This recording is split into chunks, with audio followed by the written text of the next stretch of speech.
बिस्मिल्लाहिर्रहमानिर्रहीम। अस्सलाम वालेकुम स्टूडेंट्स, दुरुस्त पढ़ लें। बच्चों लास्ट हम लोगों ने बास्केटबॉल लिमिटेड वाला क्वेश्चन देखा था और आइडियल केमिकल वाला क्वेश्चन देखा था। ठीक है। नसीम प्राइवेट लिमिटेड वाला आपका होमवर्क था और आज आपके लिए दो होमवर्क वाले क्वेश्चंस होंगे जी। ठीक है। रियो लिमिटेड वाला क्वेश्चन आप लोगों ने होमवर्क में करना है। ठीक है। अभी मैं मैचियाटो लिमिटेड वाला क्वेश्चन करवा रहा हूँ और अगर टाइम बच गया तो लास्ट सवाल डिजिटल इंडस्ट्रीज वाला भी करवा दूंगा, लेकिन अभी फिलहाल मैचियाटो लिमिटेड ऑटम 19 वाला क्वेश्चन स्टार्ट करते हैं। ठीक है जी। चलें जी, ऑटम 19 पे आ जाए जी।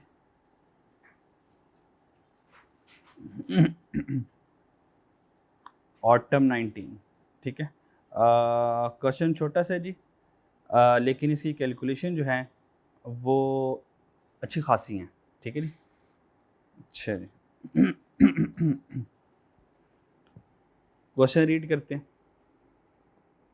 मैचियाटो private limited MPL is planning to launch new business manufacturing carpet and rugs। MPL जो है वो कारपेट और रग्स जो है वो क्या कर रहा है, उसका बिजनेस को लॉन्च करने का प्लान कर रहा है। ठीक है। कारपेट क्या होता है? कारपेट आपको पता है फुल रूम में ऑक्यूपाइड हो जाता है। ठीक है। जबकि रग क्या होता है, एक सिंगल छोटा सा पीस होता है। ठीक है। तो कारपेट भी फॉर द फुल रूम और रग भी जो है वो भी हम प्लान कर रहे हैं business. The extract from the project statement of profit loss of the new business, ये सारा न्यू बिजनेस का प्रॉफिट लॉस है। तो सारा कुछ न्यू बिजनेस का है, तो फिक्स कॉस्ट वेरिएबल कॉस्ट सब कुछ इससे रिलेटेड कर इससे रिलेटेड, कुछ को स्किप नहीं करना, जो भी आएगा सबको हम कंसिडर करेंगे। Sale 500,000, cost of good sold, gross profit, operating expense, profit before tax, tax 35% और प्रॉफिट आफ्टर टैक्स आ जाएगा। Selling price of carpet, selling price carpet and rug would be 24 and 4,000 per unit, एक unit इतने का। और contribution margin जो है वो हमारे पास 25% है एंड 20%, तो कंट्रीब्यूशन मार्जिन यहाँ से आ गया।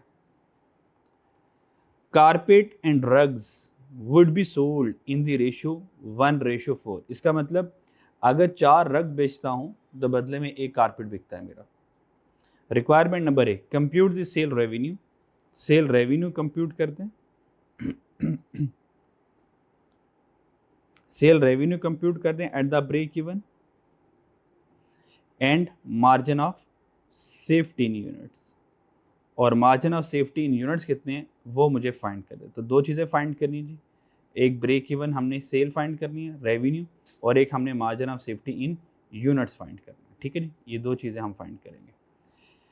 पार्ट बी में, ये 7 नंबर का पार्ट है, 7 मार्क्स का। पार्ट बी में डिटरमिन करना है number of carpet and rug must be sold if MPL wishes to maintain profit after taxation equivalent 10% of sale. Second requirement, हम कितने कारपेट और रग बेचें कि हमारा जो PAT पैट है वो 10% ऑफ सेल हो। ठीक है। तो first of all first requirement पे मूव करते हैं, फिर इंशाल्लाह हम सेकंड रिक्वायरमेंट पर मूव करते हैं। अब फर्स्ट रिक्वायरमेंट में मुझे क्या चाहिए, प्रोडक्ट वाइज सेल रेवेन्यू चाहिए, और फिर product wise margin of safety चाहिए इन यूनिट्स में, और जबकि ब्रेक इवन सेल रेवेन्यू में चाहिए। तो ये हमारे पास आ गया रिक्वायरमेंट में।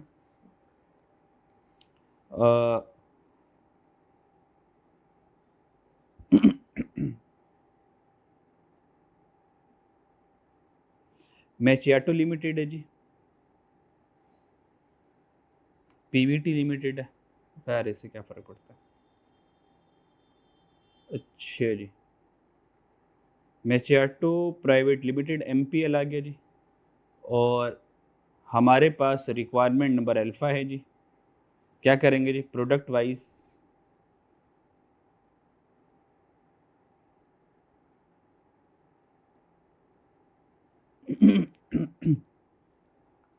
ब्रेक इवन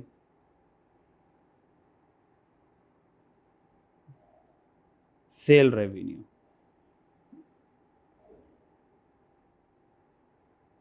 ये फाइंड करेंगे। और हमारे पास दो प्रोडक्ट्स हैं, कौन कौन सी, एक कारपेट्स हैं और रग्स हैं, ये आ जाएगा। फिर दोबारा से इंफॉर्मेशन लिखूंगा,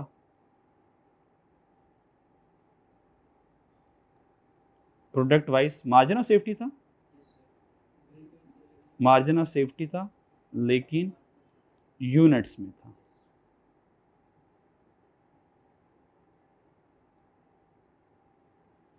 ठीक है जी, तो यहाँ पर हमारे पास कारपेट्स आ जाएंगे और यहाँ पर हमारे पास रग्स आ जाएंगे। ये बच्चों हमारी होगी रिक्वायरमेंट, ये रिक्वायरमेंट बना ली। अब सबसे पहले break even sale revenue, break even sale revenue जो है इसको हम कैलकुलेट करना स्टार्ट करते हैं। ठीक है जी, अच्छा जी। हाँ हाँ लिख सकते हो, हाँ लिख सकते हो, ठीक है।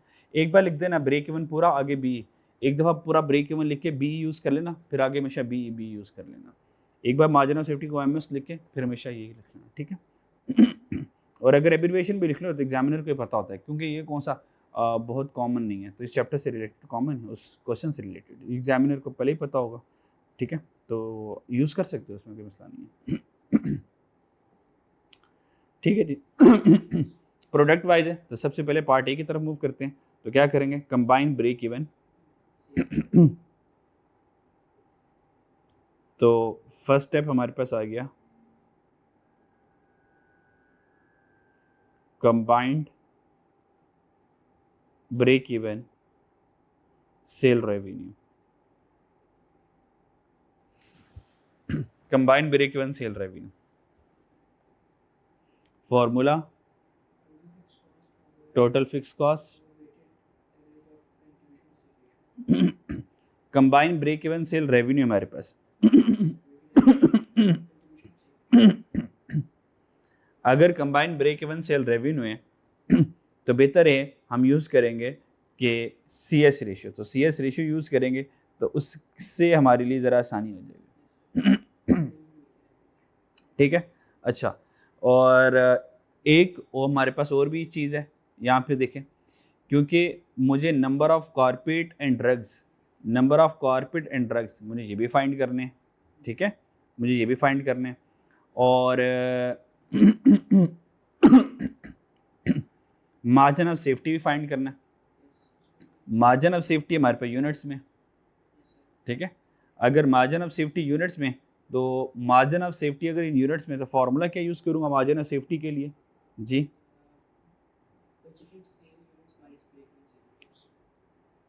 Budgeted sale units minus break even sale units, ये भी करेंगे। अगर मुझे यहाँ से मुझे ब्रेक इवन सेल यूनिट्स चाहिए, तो combine break even sale revenue की बजाय combine break even sale unit find कर लो और उसको मल्टीप्लाई करवा दूं अपने इन सेलिंग प्राइस से, तो भी ब्रेक इवन सेल रेवेन्यू आ जाएगा। और ये वाले जो यूनिट्स हैं, ये वाले जो यूनिट्स हैं, ये आगे हम इस्तेमाल भी कर लेंगे आगे क्वेश्चन में, क्योंकि margin of safety in units चाहिए, तो वो margin of safety in units में भी यूज़ हो जाएंगे।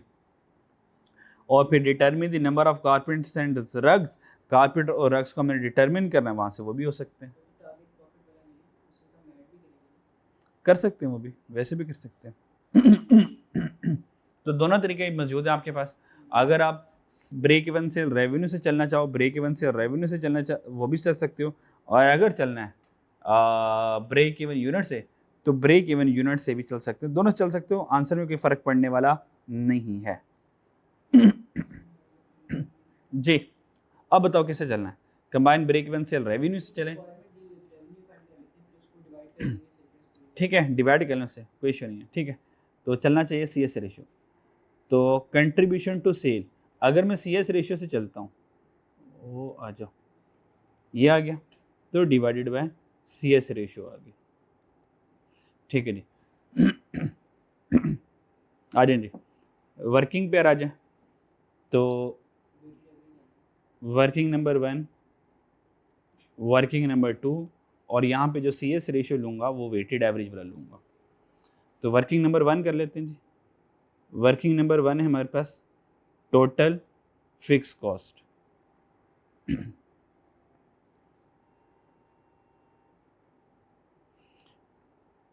आ जाए जी, टोटल फिक्स कॉस्ट को क्वेश्चन में ढूंढ कर लेकर आते हैं। अब डेटा जो हमारे पास दिया हुआ है वहाँ वो वेरिएबल में नहीं दिया हुआ और फिक्स में भी नहीं दिया हुआ, यानी कि कॉस्ट ऑफ गुड सोल्ड है, कॉस्ट ऑफ गुड सोल्ड है। और आपको पता है कि प्रॉफिट है तो एब्जॉर्प्शन प्रॉफिट है, तो कॉस्ट ऑफ गुड सोल्ड में वेरिएबल भी होगा फिक्स भी होगा। क्या ख्याल है? तो ये जो कॉस्ट ऑफ गुड सोल्ड है ये हमारे पास टोटल कॉस्ट है। ऑपरेटिंग एक्सपेंस है, ये भी मेरे पास क्या है, टोटल कॉस्ट है। अब मैं क्या करूँगा, यहाँ से किसी तरीके से वेरिएबल को माइनस करूँगा, और वेरिएबल को माइनस करने के बाद फिर यहाँ से मेरे पास क्या बच जाएगी, फिक्स कॉस्ट बच जाएगी। यहाँ तो कोई मसला? ठीक है जी।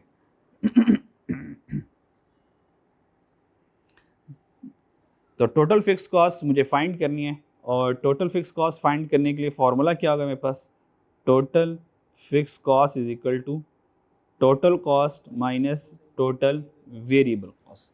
टोटल कॉस्ट में टोटल वेरिएबल कॉस्ट माइनस करूँगा तो ये मेरे पास आ जाएगा। हमारे पास दो तरह की टोटल कॉस्ट है, टोटल कॉस्ट कैलकुलेट कर लेते हैं जी।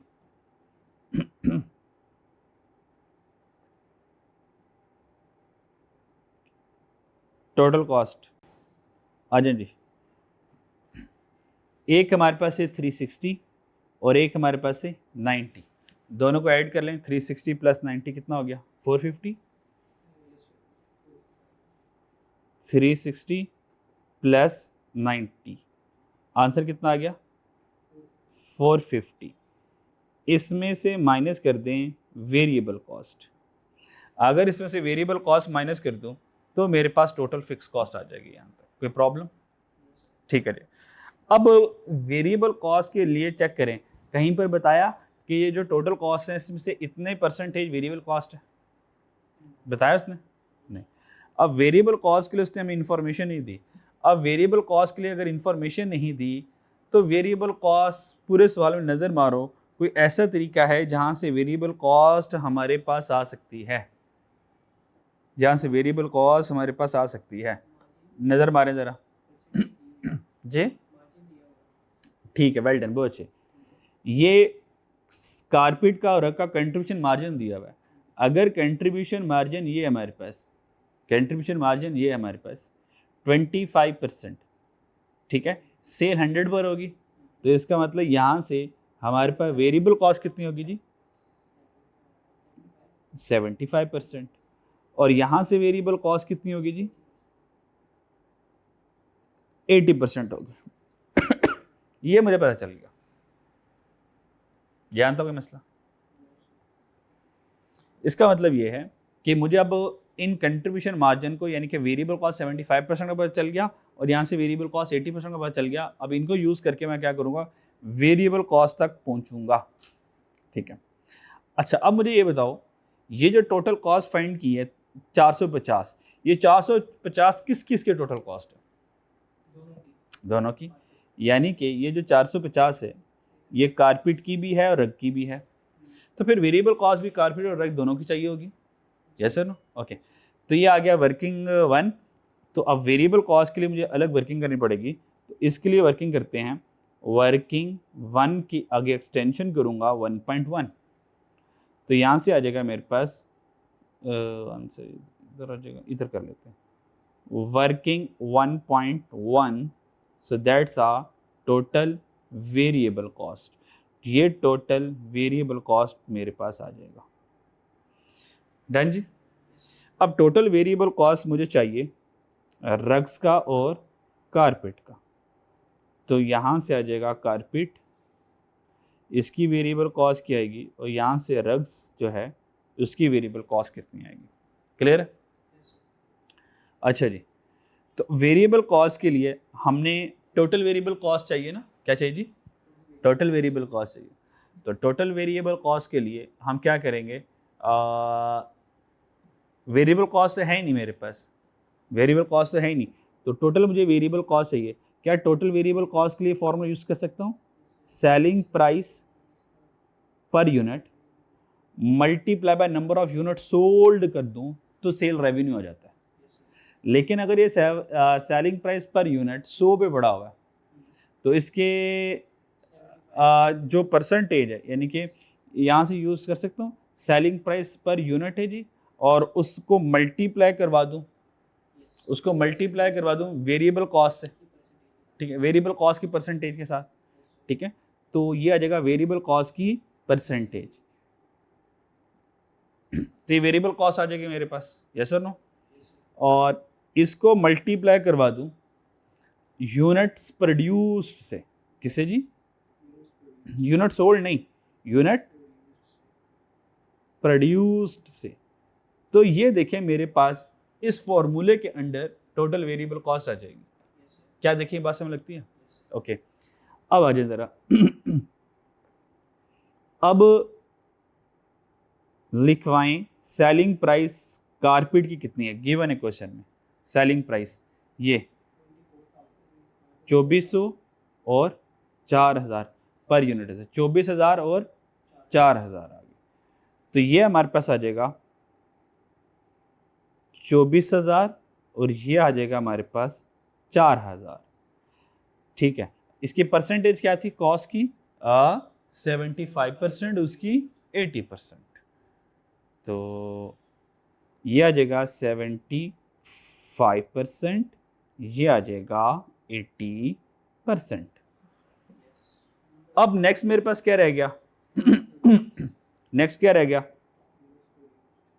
Units produced.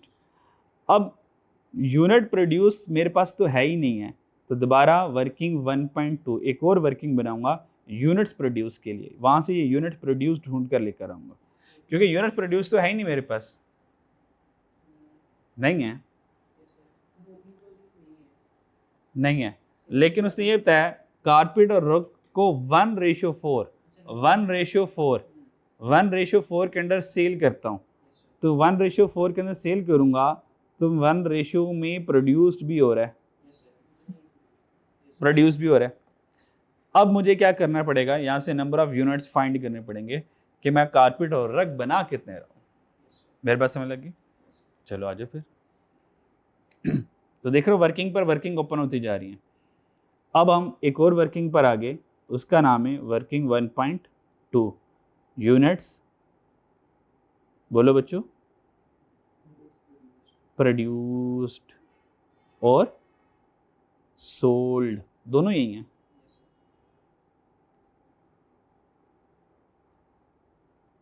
दोनों यही हैं, यहां तक कोई मसला? ओके। जब मैं रग्स और कारपेट को दोनों को बेचता हूं तो टोटल सेल मेरी कितनी होती है? वो टॉप पे लिखिए, वो टोटल सेल 500,000। डन जी। तो मैं कह सकता हूँ, चेक करो, मैं चेक करना, मैं सेल लिख रहा हूं, कारपेट की सेल प्लस रग की सेल इज इक्वल टू 500,000।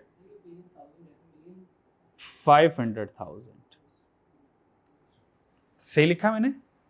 सही लिखा है? पक्की बात है? फिर बताओ ये जो कारपेट की सेल है ये कैसे बनेगी? ये कारपेट की सेल कैसे बनेगी? Selling price per unit multiply by number of unit sold. क्या ख्याल है? नहीं बस समझ आ रही? ये कारपेट की टोटल सेल है ना, ये कारपेट सेल है ना, यानी कि टोटल कारपेट सेल है और टोटल रेवेन्यू टोटल रग सेल है। मैं कारपेट पूरा लिख दूं? लिख देता हूं, कारपेट की सेल जमा प्लस रग सेल, दोनों को बेच के 500 मिलियन कमाया ना मैंने। अब ये कारपेट की सेल टोटल है, इसका ब्रेकअप क्या होगा? Selling price per unit multiply by number of unit, yes और नो? अच्छा, अब मुझे ये बताओ कि कारपेट की सेलिंग प्राइस कितनी है? ये ऊपर लिखा हुआ 24,000, ये 24,000, तो क्या से यहां देख सकता हूं 24,000, यस और नो? मल्टीप्लाई बाय कितने यूनिट्स बेचे मैंने कारपेट के? नहीं पता, नहीं पता, नहीं पता, पर रेशियो गिवन है। रेशियो क्या जी? 1:4। अगर 1:4 है तो सम ऑफ रेशियो कितनी बनी? सम ऑफ रेशियो कितनी बनी? 1:4 है तो सम ऑफ रेशियो 5 बनी। क्या ख्याल है? तो कारपेट का हिस्सा कितना हुआ? 1/5 और रग का हिस्सा कितना हुआ? 4/5। अगर 1:4 है तो सम ऑफ रेशियो बनेगी 5। ठीक है, तो कारपेट का हिस्सा बना 1/5 और रग का हिस्सा बना 4/5। क्या ख्याल है? चलो आज लिख लो फिर। किसका किसका किसका? टोटल यूनिट सोल्ड का, है ना? यानी कि जितने भी टोटल यूनिट सोल्ड होंगे कारपेट का शेयर कितना है? 1/5। 1/5 किसका? टोटल यूनिट सोल्ड का, वो एक्स है, वो एक्स है। चेक करो जरा प्लीज, इसको देखो जरा, क्या ये टोटल कारपेट की सेल नजर आ रही है? ब्लैक ब्रैकेट में देखो जरा, क्या टोटल कारपेट की सेल नजर आ रही है आपको? ये 24,000 पर यूनिट था। ये क्या आ गया? ये क्या आ गया? Selling price per unit. और यहां पे क्या आ गए? यूनिट सोल्ड आ गए। प्लस कर दूंगा इसमें। रेक्स कितना जी? 4,000 हमारे पास है, multiply by 4/5 of total unit sold, और ये बन जाएगा हमारे पास 500 मिलियन के। जी पूछो, कुछ पूछना चाह रहे हो? नहीं हो सकता, नहीं हो सकता। असल में मसला ये है कि x है ना 1/5 रेशियो, जब तक टोटल x नहीं आएगा, ये x टोटल यूनिट सोल्ड है। टोटल यूनिट सोल्ड तभी आएंगे जब कारपेट और सेल दोनों को ऐड करूंगा। ऐसा नहीं कर सकता कि मैं 24 multiply 1/5x is equal to 500 million कर लूंगा, पर ये गलत हो जाएगा। फिर इसका मतलब ये है कारपेट को बेच के 500 मिलियन कमाया, हालांकि ऐसे नहीं है, कारपेट और रग दोनों को बेच के 500 मिलियन कमाया। ऐसा नहीं कर सकता मैं, यानी कि कारपेट और रग दोनों को ऐड करूंगा तो 500 मिलियन बने ना। अगर आप कह रहे हो सर सिर्फ कारपेट को सिर्फ 500 के साथ कर लो, गलत हो जाएगा। हाँ हाँ, ये यूनिट सोल्ड नहीं, तो पैसे हैं, 500 मिलियन पैसे हैं। ये देखो ना सदे, वो 500 मिलियन पैसे हैं, रुपीस 500। अगर यूनिट सोल्ड होते तो फिर तो गेम, फिर तो मैं 1/5 इधर ही मल्टीप्लाई वही कर देता। फिर तो अगर यूनिट सोल्ड होते तो सवाल तो आधा खत्म हो गया था मेरा। सवाल आसान था अगर यूनिट सोल्ड गिवन होते। यूनिट सोल्ड की वजह से तो सारी मुशक्कत उठानी पड़ रही है। तो ये पैसे हैं ना, यहाँ पे हमने टोटल यूनिट से यहाँ पे सेल लिखी, ये कारपेट की सेल है। ठीक है जी, ये कारपेट की सेल है पैसों में, रग की सेल है पैसों में, और ये भी हमारे पास सारे ऊपर पैसे चल रहे हैं। डन, अब समझ आइए। यहाँ पे शिफ्ट सॉल्व वाले तरीके से करो, और एक्स बताओ क्या आता है। डायरेक्ट एक्स बताना अब।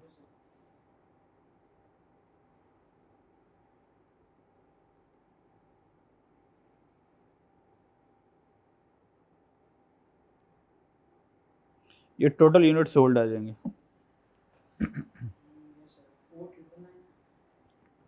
4, ये एक्स है हमारे पास, ये 500 मिलियन पूरा लिखना है आपने।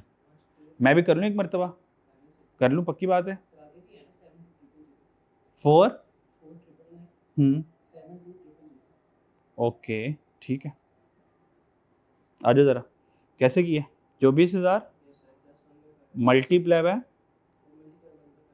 ये x/5, ठीक है। फिर जमा करूँगा 4,000 मल्टीप्लाई बाय 4/5 टाइम्स x, ये हो गया इक्वल टू लाल वाला, और फिर 500, 1 2 3 4 5 6, शिफ्ट सॉल्व किया और आंसर आ गया 625, वो आ गया। ठीक है जी, क्या आ गया जी? 62500। तो 62500 हमारा आंसर होगा। तो 62500 ये है यूनिट्स, पर ये तो टोटल है ना, ये तो टोटल है, ये तो नहीं चाहिए मुझे। मुझे तो कारपेट के और रख के चाहिए, क्या ख्याल है? तो उसको ब्रेक कर दूंगा, कारपेट के अलग कर दूंगा और रग्स के अलग कर दूंगा। तो ये कारपेट के आ जाएंगे यहाँ से और यहाँ से रग्स के आ जाएंगे। ठीक है जी। अच्छा जी,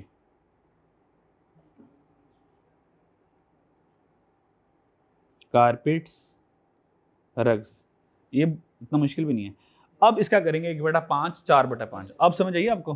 हाँ, 6 to 500 का करेंगे 1/5 और फिर 6 to 500 का करेंगे, या माइनस कर लो, या माइनस कर लो, तो हमें तो फ़र्क नहीं पड़ता।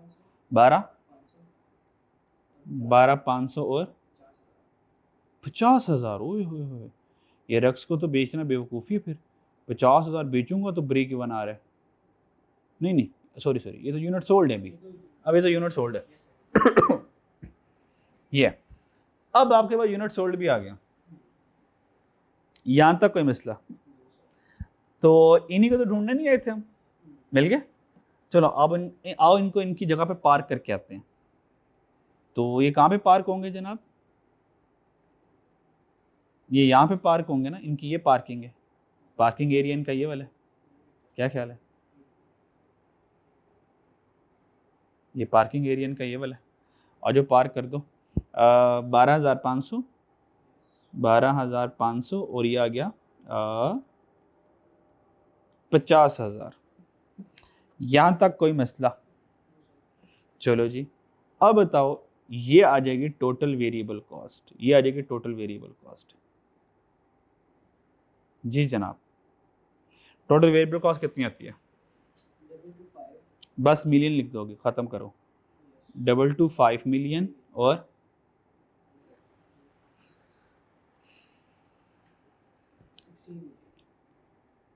16 मिलियन, 160 मिलियन, दोनों को जमा करें।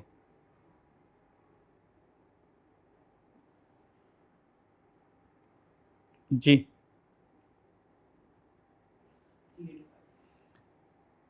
385 मिलियन। अब ये भी मिल गया। अब इसकी पार्किंग का एरिया क्या है? इसकी पार्किंग का एरिया ये वाला है, इसको यहाँ पे पार्क करूँगा तो माइनस कर दूंगा 385। ठीक है, तो माइनस कर दिया हमने 385,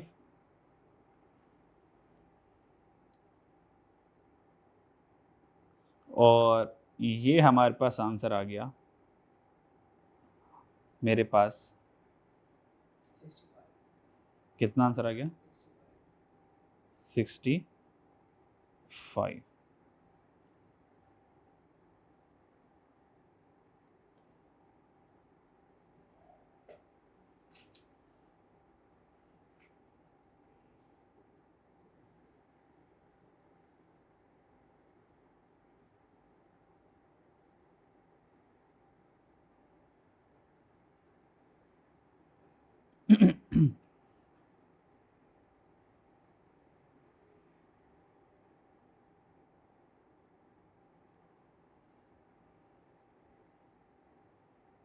जी, टोटल फिक्स कॉस्ट कितना आ गया?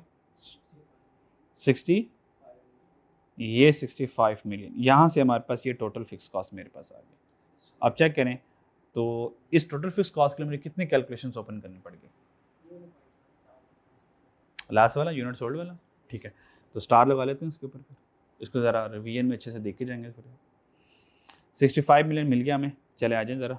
65 मिलियन, सो दैट्स 65 मिलियन।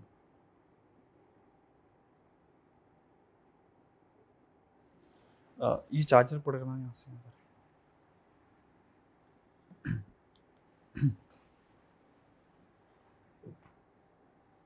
अच्छा, उसके बाद वेटेड एवरेज सीएस रेशियो ढूंढना हमने।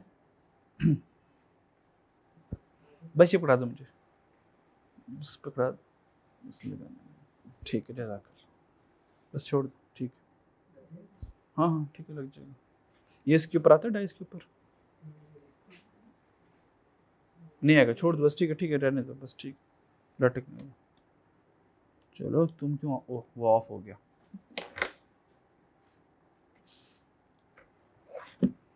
ठीक है जी, weighted average C S ratio आ गया जी, weighted average C S ratio के लिए। चलिए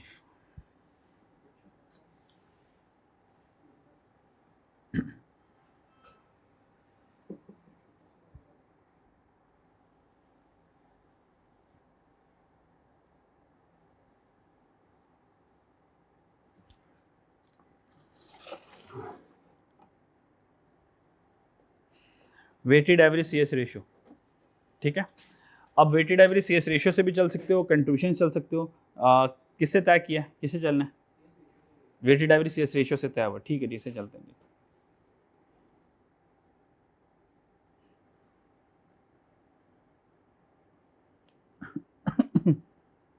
अच्छा जी,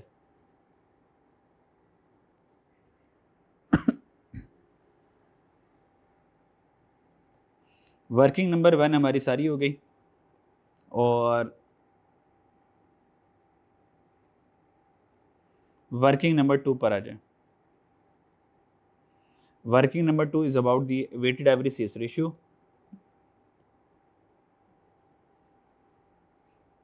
working number 2 weighted average C S ratio. Weighted average किसका लेना हमने जी बच्चों? सी एस रेशियो का लेना है, ठीक है। तो हमारे पास आ जाए वेटेड एवरेज सी एस आ जाएगा, तो सी एस मेरे पास आ जाएगा एक्स, और अगर मेरे पास क्या है अब सेल रेवेन्यू। अब चेक करें, मेरे पास सेल रेवेन्यू नहीं है, सेल रेवेन्यू नहीं है मेरे पास, बनाना पड़ेगा।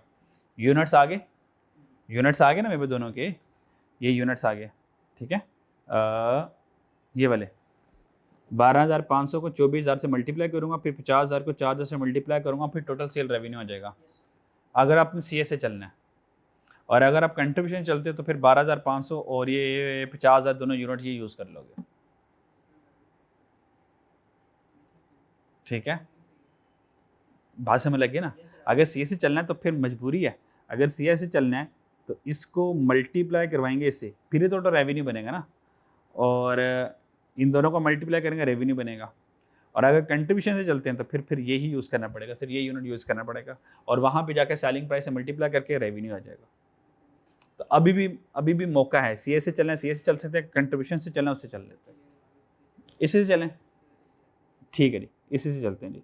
सी एस रेशियो ये आ गया, और अगर हमें चाहिए सेल रेवेन्यू चाहिए, ठीक है जी, तो सेल रेवेन्यू हमारे पास आ जाएगा।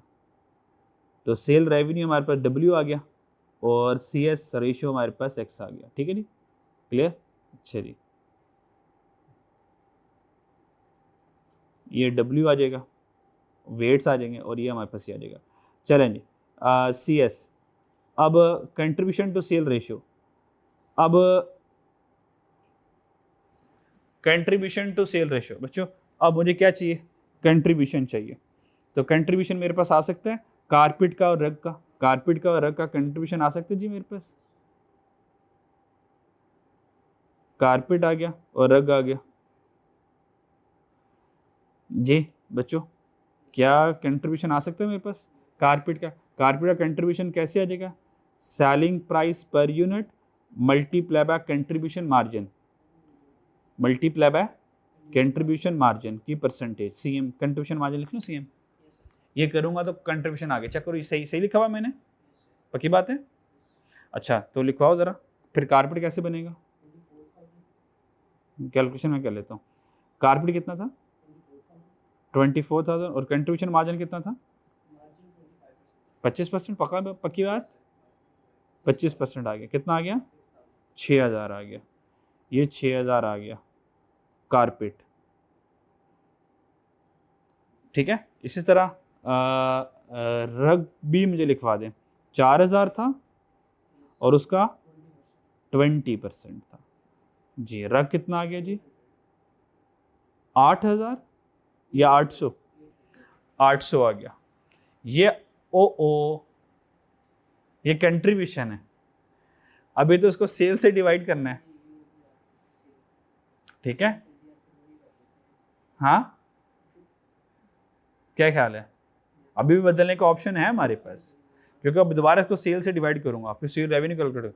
तो यहाँ से हमने क्या किया, ये कंसेप्ट है हमारे पास, तो मुझे पता कि ये करने से मुझे वर्किंग ज़्यादा पड़नी, तो यहीं से हम थोड़ा सा वापसी का रास्ता ले लेते हैं। तो हम ब्रेक इवन सेल रेवेन्यू की बजाय हम ब्रेक इवन सेल यूनिट से चल लेते हैं।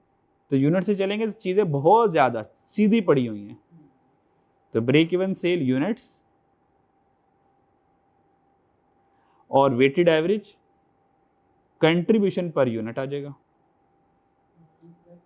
ठीक है। अब देखो ये ज़िंदगी आसान हो जाएगी। जब कंट्रीब्यूशन पर यूनिट है तो यहाँ पे हम ले लेंगे, यहाँ पे हम ले लेंगे contribution per unit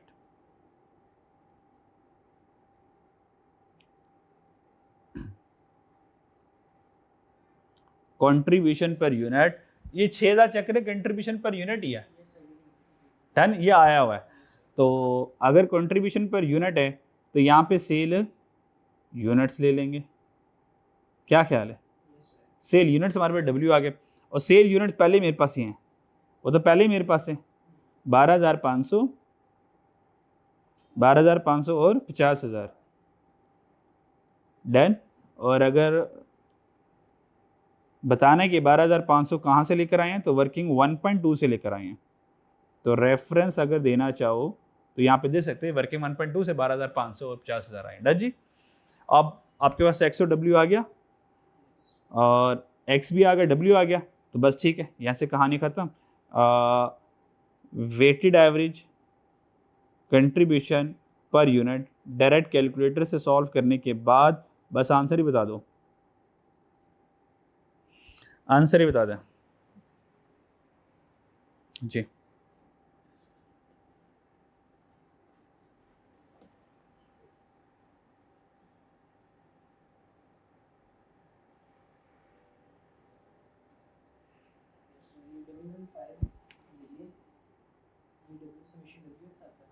weighted average contribution per unit है, मिलियन शिलियन में क्या करने आ गया ये?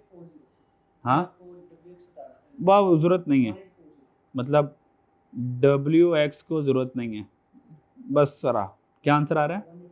1840, ये हमारे पास आ गया कंट्रीब्यूशन पर यूनिट, ठीक है जी, ₹1840 पर यूनिट, डन जी। बस ये मुझे चाहिए, आगे कैलकुलेटर यूज़ कर लेंगे हम, एग्जामिनर को बता, टाइम सेव होगा तो हम ये कह देंगे उसको। 1840 आ गया, ठीक है। तो 1840 यहाँ पे पुट कर लें, फिर 1840 यहाँ पे पुट कर लें, और आंसर हमारे पास आ जाएगा जी, ऊपर मिलियन है ज़रा, ठीक है जी। 60 लगाकर आंसर बताएं क्या आता है। ये combined break even sale units आ गए।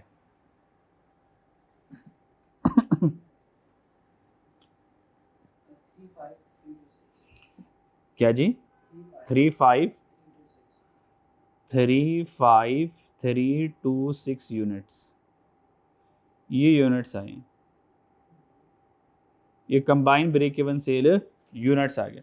अगर ये combined break even sale units आ गए तो ये आंसर तो नहीं है ना मेरा।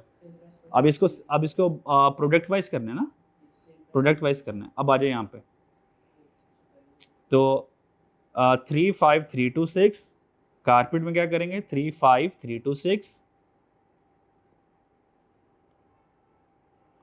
35326 कारपेट के शेयर था 1/5 और रक्स का था 35326, रक का शेयर था 4/5। यहाँ तक देखें कोई मसला जी बच्चों? यहाँ तक देखें कोई मसला? तो ये तो आ गया हमारे पास प्रोडक्ट वाइज, ये क्या आ गया जी? Product wise units, sale units, multiply कर देते हैं इसको सेलिंग प्राइस पर यूनिट से, क्या ख्याल है? सेलिंग प्राइस पर यूनिट से, सेलिंग प्राइस पर यूनिट से जी, कितनी है कारपेट की? 24,000 और रग की 4,000। डायरेक्ट ही कर लो, बस मैं डायरेक्ट कर रहा हूँ, आंसर ही आ जाएगा आपके पास सेल रेवेन्यू का जी। मिलियन में लिखवा दें बस।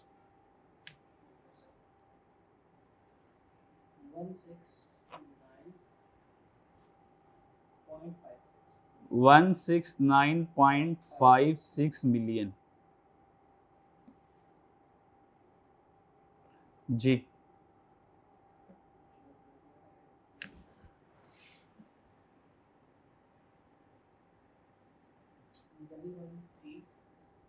डबल 113.04 कर लें, ये मेरा आंसर आ गया। So that's my answer. ये पार्ट ए का आंसर ये आ गया, यहाँ तो कोई मसला। डन। अब मार्जिन ऑफ सेफ्टी मुझे चाहिए, तो margin of safety budgeted sale minus break even sale. जी बच्चों, बजटेड सेल यूनिट्स कितने बच्चों, वो लिखे हम, वो 12,000, ये वाले 12,500, 50,000, 12,500, 50,000,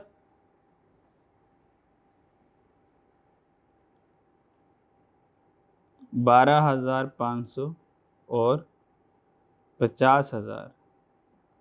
और ब्रेक इवन सेल यूनिट्स, ओहो, कर लिया आपने? मैंने जल्दबाजी कर दी। चलो ठहर, रास्ता बना लें उसका, जगह बना लेते हैं उसकी।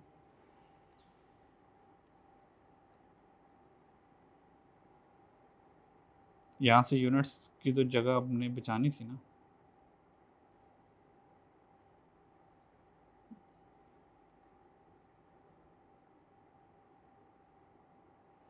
जी, मल्टीप्लाई करके यूनिट्स कितने हैं? 7065, और नीचे वाला 28261। ठीक है जी।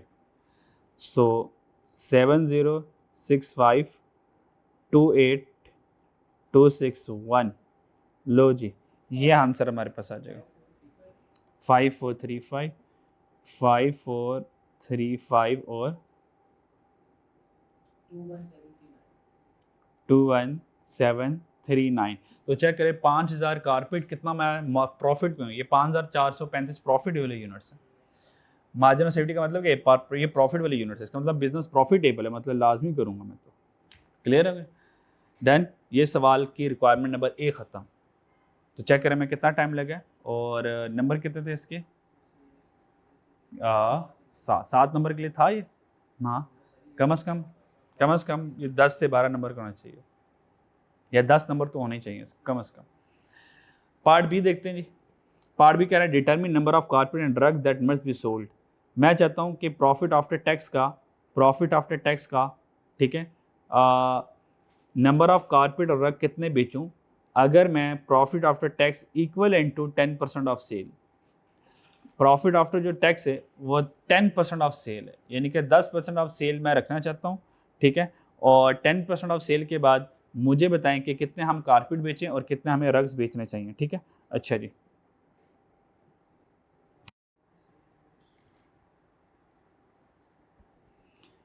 पार्ट बी में आ जाए। पार्ट बी,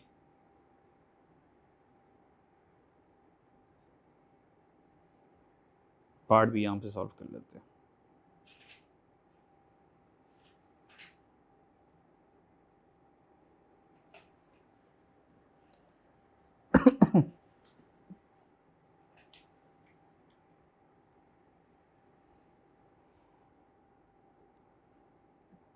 पार्ट बी, अच्छा जी। प्रॉफिट हमारे पास क्या बचो? 10% ऑफ सेल, यानी कि 10% ऑफ सेल का हम क्या रखना चाह रहे हैं? अपना प्रॉफिट रखना चाह रहे हैं। ठीक है जी, अच्छा जी।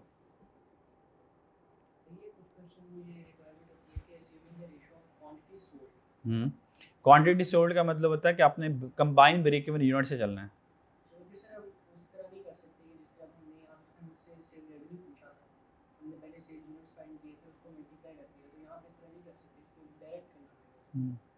अगर क्वांटिटी सोल्ड कहता है रेशियो, तो आपने ऐसे नहीं चलना कि CS रेशियो से चलना है, नहीं, फिर आपने चलना ही combine break even sale unit से। अगर रेशियो कह रहा है कि सेल रेवेन्यू है तो फिर CS रेशियोस वाले से चलना है, कंबाइन ब्रेक इवन नहीं, उल्टा नहीं चलना। नहीं,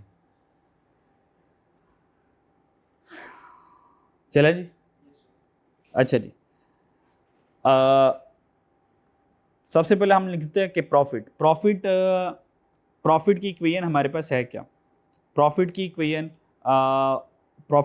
से चल सकते हैं, क्योंकि हमें कितने यूनिट्स बेचने हैं ताकि हमें अपना क्या मिल जाए जी, डिज़ायर प्रॉफिट मिल जाए। क्या मिल जाए जी, डिज़ायर प्रॉफिट। तो target to achieve desire profit, ठीक है, यानी कि यूनिट सोल्ड टू अचीव, ठीक है,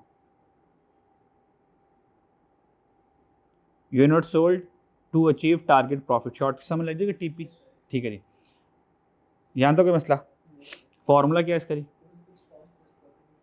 total fix cost plus profit before tax divided by contribution per unit. Done जी, क्लियर। क्या नहीं, यहाँ पे हमें यूनिट, यहाँ पे ज़रूरत नहीं पड़ती, यहाँ पे ज़रूरत नहीं पड़नी है हमें, क्योंकि सब कुछ मैंने कैलकुलेट किया हुआ है। हाँ, यहाँ पे क्योंकि मेरे टारगेट प्रॉफिट के यूनिट सोल्ड करने हैं, तो यहाँ पे कंबाइन ब्रेक इवन नहीं करूँगा, क्योंकि ये जो टारगेट प्रॉफिट है ये दोनों के लिए है। तो मुझे दोनों को एवरेज करने के बाद दोनों को अलग अलग तो करना ही नहीं है ना, तो टोटल करना है, तो फिर मैं यहाँ पे इसको सिंपल रहने दूंगा। मतलब यहाँ पे मुझे वेटेड एवरेज की ज़रूरत नहीं है, यानी कि मैं लिख रहा हूँ यहाँ पे वेटेड एवरेज नहीं करना, क्रॉस करते हैं। डन जी, ज़रूरत नहीं है इसकी। जी जी, वो मैं अलग कर लूँगा बाद में, क्योंकि मेरे पास सारा डेटा गिवन है, मैं सारी कैलकुलेशन कर चुका हूँ। मैं ऑलरेडी एवरेज उवरेज ब्रेक इवन एवरेज सब कुछ ले चुका हूँ। एवरेज ऑलरेडी मेरे पास weighted average contribution per unit है, सब कुछ मेरे पास ऑलरेडी बनाया हुआ है, तो मुझे कुछ खास करने की ज़रूरत नहीं है।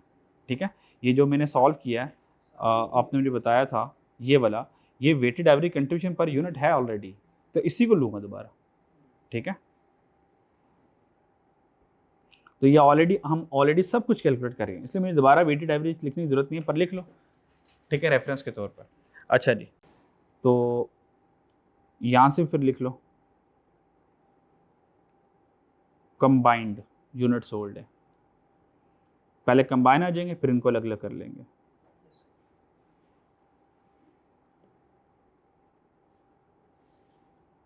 क्योंकि ऑलरेडी हमने सब कुछ कैलकुलेट किया हुआ, तो वही यूज़ करना है, तो फिर ना भी लिखें तो कोई फ़र्क पड़ता नहीं है, लेकिन लिखना चाहो तो अपने कॉन्सेप्ट के लिए तो लिख लो, ताकि कॉन्सेप्ट में मसला ना है। अब सब कुछ मेरे पास गिवन है। टोटल फिक्स कॉस्ट कितनी है, 65 मिलियन, जो हमने सॉल्व की थी। कुछ ये उठानी, ये पड़ी 65 मिलियन, सब कुछ यहाँ से बना उठाना है। 65 मिलियन आ गया, प्लस अब प्रॉफिट बिफोर टैक्स ये हमने ढूंढना पड़ना है, और वेटेड एवरेज कंट्रीब्यूशन कितना, 18, ये पड़ा हुआ है, यानी कि दो चीज़ें तो इधर से ही आ जाएंगी ना, ये 1840। अब जो रह गया मेरे पास, वो रह गया मेरा पीबीटी, प्रॉफिट बिफोर टैक्स। क्या ख्याल है? सो प्रॉफिट बिफोर टैक्स को वर्किंग में लेके जाना या डायरेक्ट फेस के ऊपर, वर्किंग ऊपर ही कर दूं? वर्किंग के ऊपर ले लेते हैं, वर्किंग नंबर 3। तो working number 3 profit before tax, ये वर्किंग बना लेते हैं, ना भी बनाते तो काम चल जाता हमारा। अच्छा जी, ये जो उसने क्वेश्चन की रिक्वायरमेंट पर है, क्वेश्चन की उसमें रिक्वायरमेंट ने क्या है कि प्रॉफिट आफ्टर टैक्स आता है। कौन आता है जी? प्रॉफिट आफ्टर टैक्स आता है 10% ऑफ सेल के, यानी कि 10% ऑफ सेल लूंगा तो हमारे पास वो क्या आ जाएगा, पैट आएगा। 10% ऑफ सेल लूंगा तो हमारा क्या आएगा, पैट आएगा। ठीक है अच्छा जी,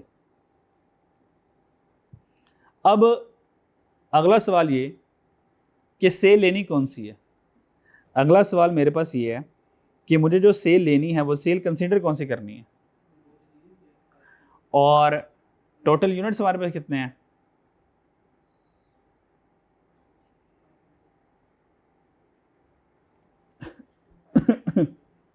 जी,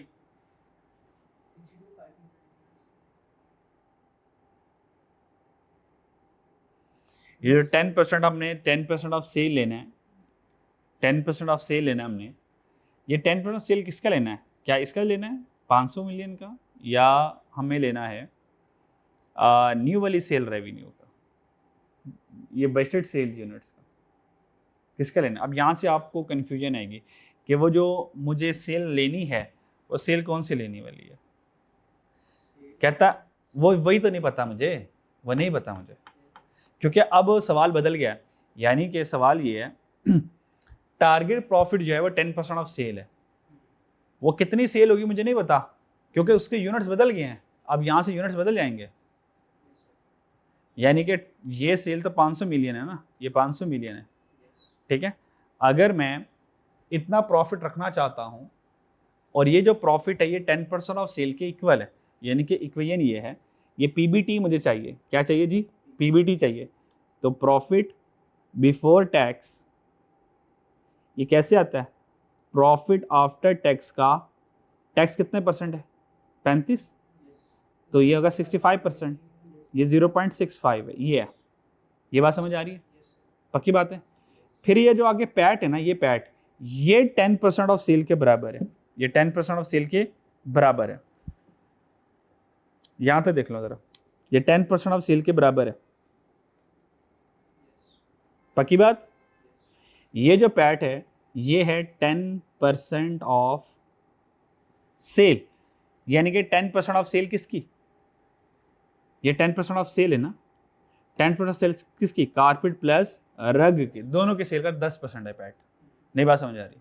ओके आगे चलाता रहूं इसको। ये डिवाइडेड बाय, क्योंकि सारा कुछ वर्किंग में आएगा तो मैं इसको ओपन करता जा रहा हूँ। अब ये जो 10% ऑफ सेल है ये कारपेट प्लस रग है, तो कारपेट प्लस रग दोनों की सेल है, तो कह सकता हूँ एवरेज सेल है। कह सकता हूँ एवरेज सेल है। यहाँ तो कोई मसला। ओके अब कितने यूनिट्स बेच रहे हैं वो मुझे चाहिए, कितने यूनिट्स बेचने हैं वो मुझे चाहिए। वो यूनिट्स मेरे पास है नहीं है, पर इनकी सेलिंग प्राइस दोनों की गिवन है मेरे पास, इनकी सेलिंग प्राइस दोनों की गिवन है मेरे पास। तो कह सकता हूं 10% मल्टीप्लाई बाय एवरेज सेल कैसे आएगी? कारपेट की सेलिंग प्राइस क्या थी? 24,000 क्या थी? 24,000। पक्की बात है, ये 24,000 है। यहां तो कोई मसला।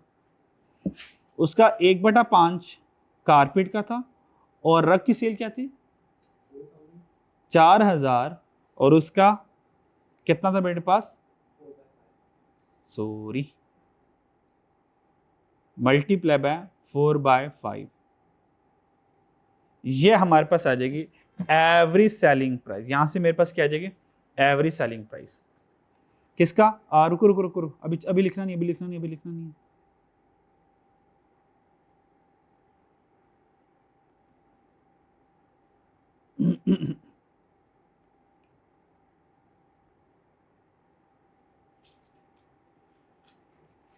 इधर आओ, ये 24,000 क्या आ गई? ये 24,000 ये आ गया, मल्टीप्लाई बाय 1/5 किसका? टोटल यूनिट सोल्ड का। ये वो वाली इक्वेशन है जो मैंने यहाँ पे बनाई थी, आपको ये याद हो। और ये वाली इक्वेशन, ये वाली इक्वेशन दोबारा बन रही है। अब वहाँ पर 500 मिलियन था, वहाँ पे 500 मिलियन था ना दोनों की सेल। अब यहाँ पे मैं 500 मिलियन के साथ नहीं, यानी कि न्यू सेल के साथ, यानी कि 10% ऑफ सेल के साथ चल रहा हूँ मैं। इक्वेशन ये वाली बनी है एग्जैक्ट। बात समझ आ गई? क्लियर? चलो आ जाओ। मल्टीप्लाई बाय 4,000 आ गया और सेलिंग प्राइस आ गया, multiply by number of units, ये मेरे पास आ गई। ठीक है, यानी कि ये ब्रैकेट इस तरह लगेगी, टोटल यूनिट का 1/5 और टोटल यूनिट का 4/5, ये होगा इसका। ये बन जाएगी टोटल सेल, ये हमारे पास बन जाएगी टोटल सेल किसकी? कारपेट की और रग। ये कारपेट की, ये कारपेट आ गया और ये मेरे पास रग आ गया। डन जी। और डिवाइडेड बाय 0.65। सारों को कंबाइन भी कर सकते हो और अलग अलग करना है तो इन सारों को अलग अलग कर सकते हो। दोनों ऑप्शंस अवेलेबल है, दोनों ऑप्शंस अवेलेबल है। डन। तो क्योंकि एक्स से सारा सॉल्व नहीं हो सकता, सारा सॉल्व नहीं हो सकता, सिर्फ ऊपर वाले को सॉल्व कर लो। ऊपर वाले को सॉल्व कर लो, एक्स को छोड़ दो, एक्स को छोड़ दो, एक्स का 1 रख दो, एक्स का 1 रखने के बाद सारा सॉल्व करो। तो फिर मुझे बताओ क्या आता है? पीबीटी क्या आता है? पीबीटी क्या आता है?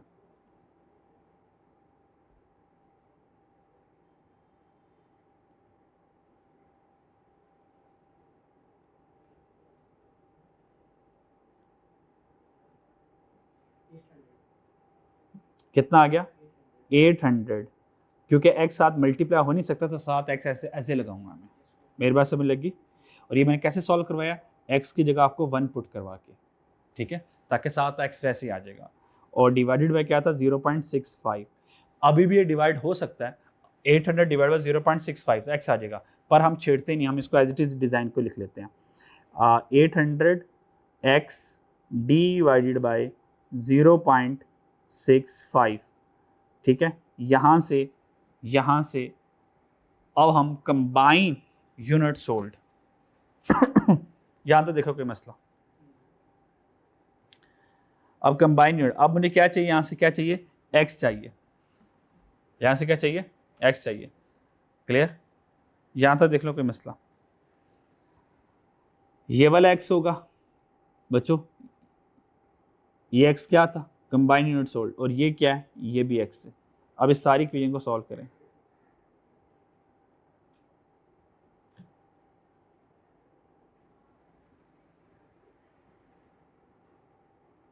ये x निकल आ जाएगा आपके पास, चेक करो क्या था।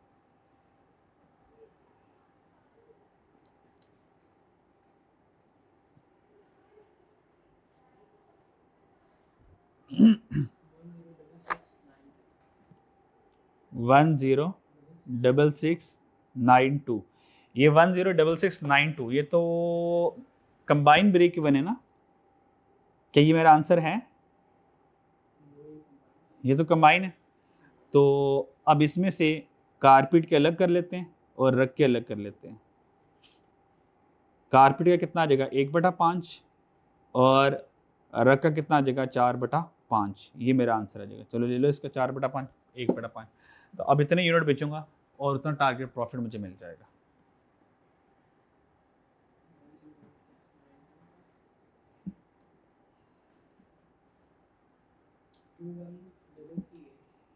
To 1338 units, 85354 units. अब जाकर ये आंसर आया मेरा, ये आंसर है। तो ये भी एक आप आपस में एक राज वाली बात ही थी। मतलब इसके भी अगर एग्जामिन रिकमेंड पढ़ें तो मेरा नहीं ख्याल कि ज़्यादा बच्चों से ये वर्किंग हुई होगी। एक्स वाला नहीं होना था, यानी कि ये वाला नहीं होना था। हाँ, यही तो यूनिट फाइंड करना है। और एवरेज का मतलब क्या है, दोनों को कंबाइन करना है, दोनों को कंबाइन करना है और उसका 10% लेना है ना, फिर पैड बनेगा ना। पैड क्या था, ये 10% ऑफ एवरेज सेल है ना, 10 पैड यही है ना। अब एवरेज सेल यहाँ से आएगी, मतलब पहले पहले ये फॉर्मूला लिखना मसला था, यानी कि इसके नंबर होंगे, फिर उसके बाद इस पे कन्वर्जन की, फिर इसके बाद इस पे कन्वर्जन की। डन जी। तो ये सवाल जस्टिफाइड नहीं है, क्या पता नहीं सवाल बना लेता पर उसको, खैर खुद तो वो एक्सेल पे करता सॉल्व, तो उसकी वर्किंग इतनी नहीं होती। जब हम सॉल्व करते हैं तो वर्किंग पे वर्किंग वर्किंग पे वर्किंग और सारी डायरेक्ट वर्किंग कर देता है। So that's was the complete question जी। मैं चैप्टर लिमिटेड था, पार्ट ए में हमने ये सॉल्व किया सारा। देख लो, ये अच्छा सवाल था, इसमें हमने बड़ी चीज़ें सीखी, ठीक है। तो इसको रिवीजन में लाजमी अपने साथ रखना है जी, ठीक है जी। और फिर हमने देखा पहला सवाल था कि सी एस रेशो से, ये चेंज नहीं किया, weighted average C S ratio अभी तक लिखा हुआ है यहाँ पे, नज़र पड़ गई। वेटेड एवरेज कंट्रीब्यूशन, हालांकि प्रोग्राम हमारा किससे था जी, सी एस से करेंगे, लेकिन सी एस से वर्किंग बहुत ज़्यादा करनी पड़ी थी, तो फिर हमने उसको कंट्रीब्यूशन और यहाँ से सेल यूनिट के साथ हमने उसको मूव करवा दिया। डन जी, क्लियर। और ये लास्ट में हमारे पास पूरा सवाल ये आ गया। खैर ये तो फाइनल आंसर था। टोटल फिक्स कॉस्ट फाइंड की, फिर टोटल वेरिएबल कॉस्ट फाइंड की, टोटल वेरिएबल कॉस्ट को फाइंड करने के लिए यूनिट प्रोड्यूस्ड फाइंड किए, और फिर हमारे पास ये ब्रेक इवन वाला हिस्सा आ गया, फिर कंट्रीब्यूशन पर यूनिट वाला हिस्सा हमने फाइंड किया, और फिर लास्ट में पार्ट बी। पार्ट बी समझ लग गया ना क्या किया हमने पार्ट बी में।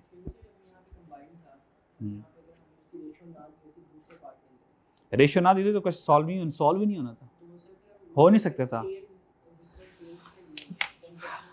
हाँ, 500 मिलियन 10% का,